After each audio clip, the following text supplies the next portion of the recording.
We're joined by Dusty Johnson from South Dakota. Welcome, Mr. Congressman. Some folks may be wondering if and why Republicans would need Democrat help since they control both chambers. I know your majority is small and your conference is not monolithic, but help folks understand why even the need to talk to Democrats. It is a great question, Trey, and it doesn't really have to do with the House. You're right, the Republican margin in the House is very narrow, but we could get it done on our own.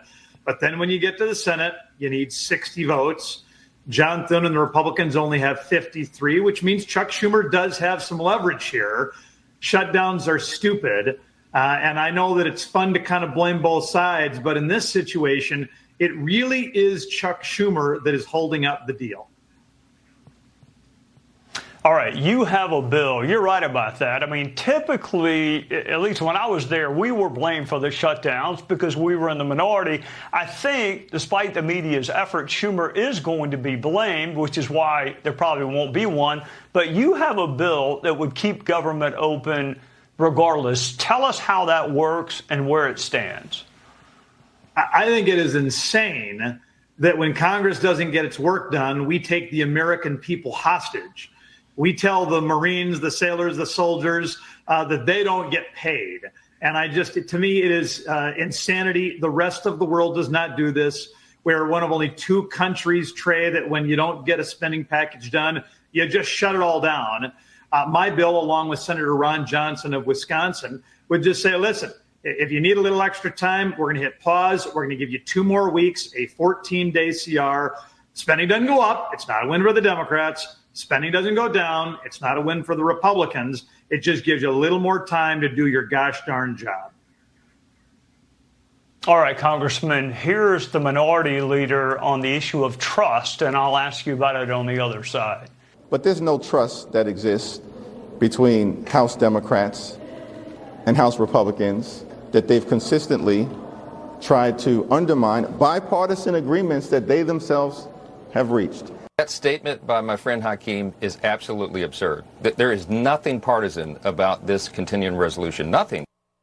All right, Congressman, let's just start with the fact that there would not be a Speaker Mike Johnson had Leader Jeffries and House Democrats not bonded with those 8 House Republicans and defrocked Kevin McCarthy. But that aside, what is Leader Jeffries talking about with these bipartisan agreements? I don't know. And listen, let's assume for a minute he's right that there is no trust. No one is asking him to trust Republicans. We're not saying, hey, you give us some votes and then in a month or 2, we'll treat you real nice. What we're saying is, the deal that's on the table right now is a 6-week continuing resolution.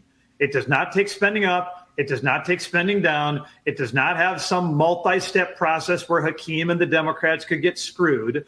They want to shut it down. They want to shut it down because a 6-week CR is not what they want.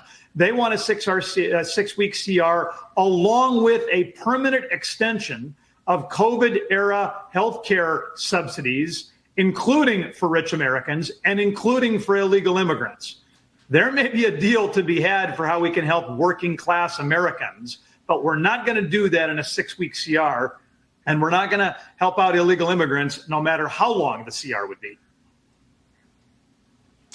Congressman, of all the shutdowns I have lived through in Congress and afterward, they all ended the same way, with government reopening and very few victories. I really think Democrats are playing with fire on this one, despite the help from the media. Keep us posted on your bill, and thank you for joining us and lending us your sane reasonableness on a Sunday night.